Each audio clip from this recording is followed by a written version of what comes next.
বন্ধুরা, health support Bangla চ্যানেলে আপনাদের সবাইকে আন্তরিক স্বাগত। আমাদের শরীরের ভেতরেই লুকিয়ে আছে এক নীরব শত্রু। কোনো রকম সাবধানবাণী ছাড়াই এটা দিনের পর দিন আমাদের বড় ক্ষতি করে চলেছে। আজ আমরা সেই নীরব ঘাতককেই চিনব আর জানব কিভাবে একে পুরোপুরি নিয়ন্ত্রণে আনা যায়। এই নীরব শত্রু আর কিছুই নয়, আমাদের অতি পরিচিত উচ্চ রক্তচাপ বা হাই ব্লাড প্রেশার। এর সবচেয়ে ভয়ের দিকটা হল কোনো রকম ব্যথা বা অস্বস্তির অনুভূতি ছাড়াই এটা সরাসরি আমাদের হার্ট, ব্রেন আর কিডনির মতো গুরুত্বপূর্ণ অঙ্গের ওপর আক্রমণ চালায়। আর এই আক্রমণ চলতে থাকে ততদিন যতদিন না শরীরটা হঠাৎ করে ভেঙে পড়ছে। একে যে সাইলেন্ট কিলার বা নীরব ঘাতক বলা হয়, তার একটা নির্দিষ্ট কারণ আছে। এটা আমাদের শরীরের জীবনরেখা মানে রক্তনালীগুলোর ভেতরটা ধীরে ধীরে নষ্ট করে দেয়। আর যেহেতু বেশিরভাগ ক্ষেত্রেই এর কোনো লক্ষণই প্রকাশ পায় না, তাই অলক্ষ্যে এর ধ্বংসলীলা চলতে থাকে। এর পরিণতি কতটা মারাত্মক হতে পারে সেটা একবার দেখা যাক। শুরু করা যাক মস্তিষ্ক দিয়ে। অতিরিক্ত চাপের ফলে ব্রেনের সূক্ষ্ম রক্তনালীগুলো ছিঁড়ে যেতে পারে, যার ফল ব্রেন স্ট্রোক। এরপর আসা যাক চোখে। এই একই চাপ চোখের রেটিনার ওপর প্রভাব ফেলে আর ধীরে ধীরে দৃষ্টিশক্তি কেড়ে নেয়। আমাদের হার্টকে এই বাড়তি চাপের বিরুদ্ধে ক্রমাগত পাম্প করতে হয়, ফলে হার্টের মাসল মোটা আর দুর্বল হয়ে পড়ে, যা হার্ট অ্যাটাকের ঝুঁকি কয়েক গুণ বাড়িয়ে দেয়। আর আমাদের কিডনি, যেটা রক্ত পরিষ্কার করার কাজ করে, সেটাও ধীরে ধীরে তার কার্যক্ষমতা হারাতে শুরু করে। সব মিলিয়ে পুরো শরীরের রক্ত চলাচলের সিস্টেমটাই ক্ষতিগ্রস্ত হয়। তো এই ভয়াবহ ক্ষতিগুলো থামানোর জন্য প্রথম কাজটাই হলো সংখ্যাগুলোকে ঠিকঠাক বোঝা। মানে ব্লাড প্রেশারের রিডিংগুলো যদি আমরা বুঝতে পারি, তাহলেই ঝুঁকির মাত্রাটা পরিষ্কার হবে আর সেই অনুযায়ী ব্যবস্থা নেওয়া যাবে। চলুন তাহলে এই সংখ্যাগুলোর মানে জেনে নেওয়া যাক। আমেরিকান কার্ডিওলজি অ্যাসোসিয়েশন রক্তচাপকে কয়েকটি ভাগে ভাগ করেছে।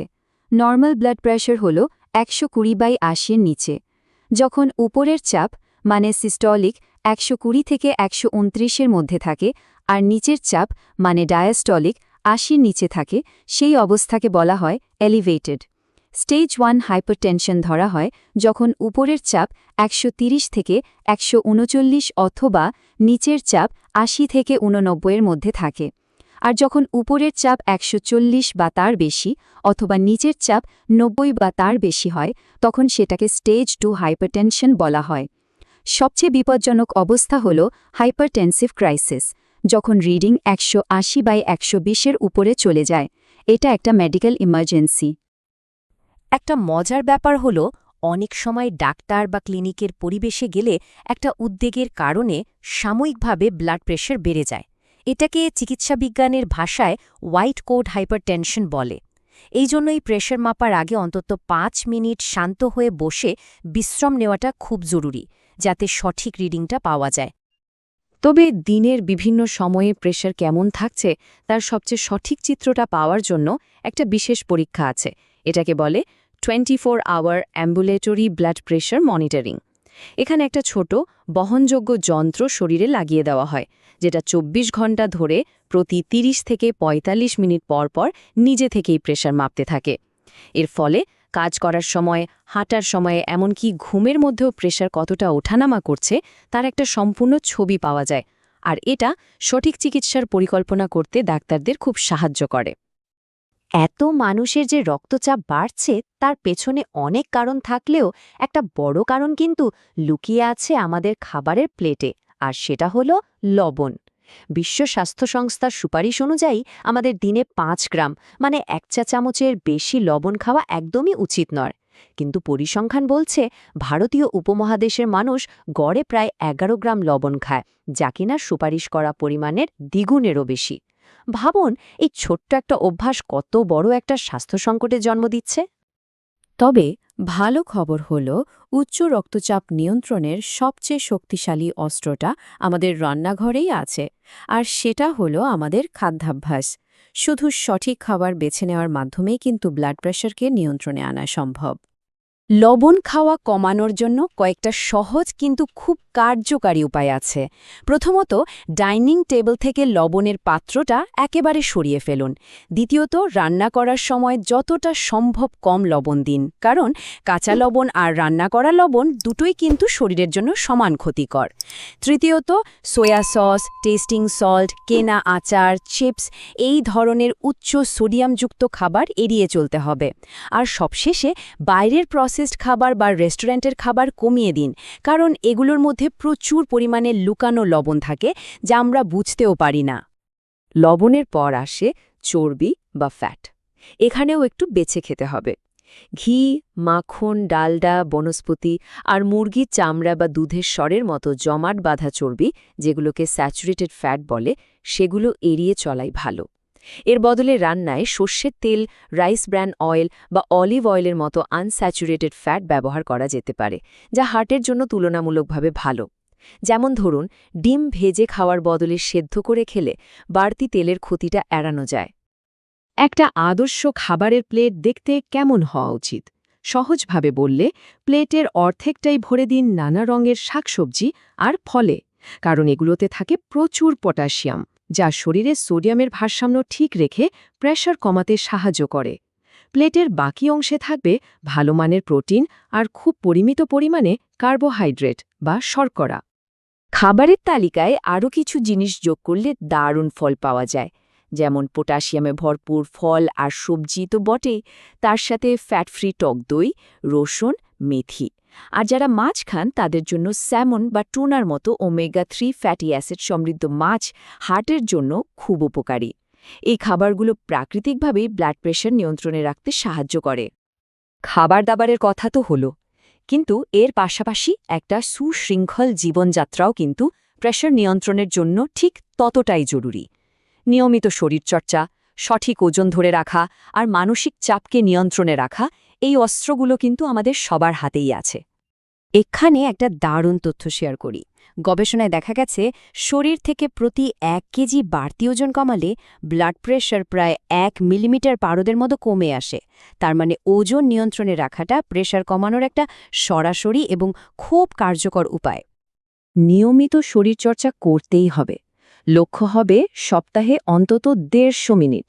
এটা হতে পারে সপ্তাহে 5 দিন 30 মিনিট করে জোরে হাঁটা।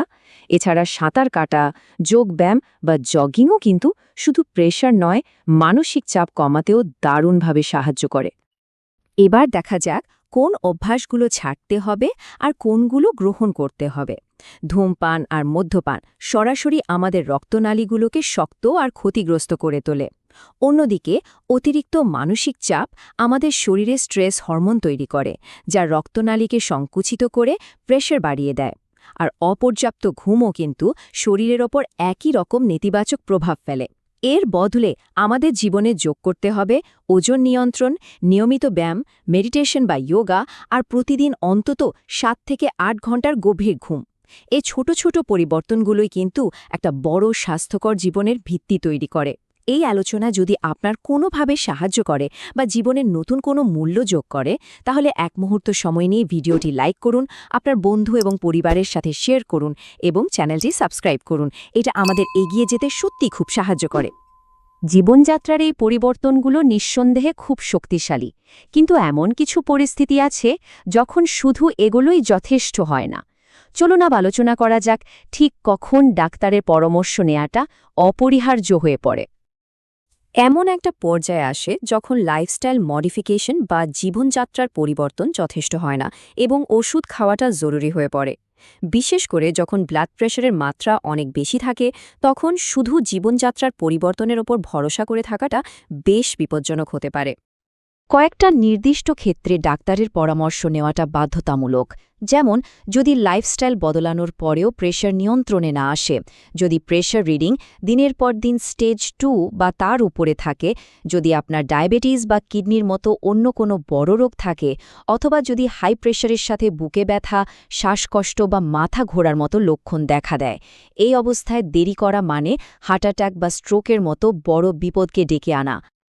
প্রেশারের ওষুধ নিয়ে অনেকের মনে একটা ভয় বা ভুল ধারণা কাজ করে যে এই ওষুধগুলো হয়তো কিডনি বা শরীরের অন্য অঙ্গের ক্ষতি করে, কিন্তু আসল সত্যিটা ঠিক এর উল্টো। এই ওষুধগুলো আসলে আপনার কিডনি, হার্ট আর ব্রেনকে হাই ব্লাড প্রেশারের দীর্ঘমেয়াদী ক্ষতি থেকে বাঁচানোর জন্যই দেয়া হয়। আর একটা কথা অবশ্যই মনে রাখতে হবে, যেটা অত্যন্ত গুরুত্বপূর্ণ।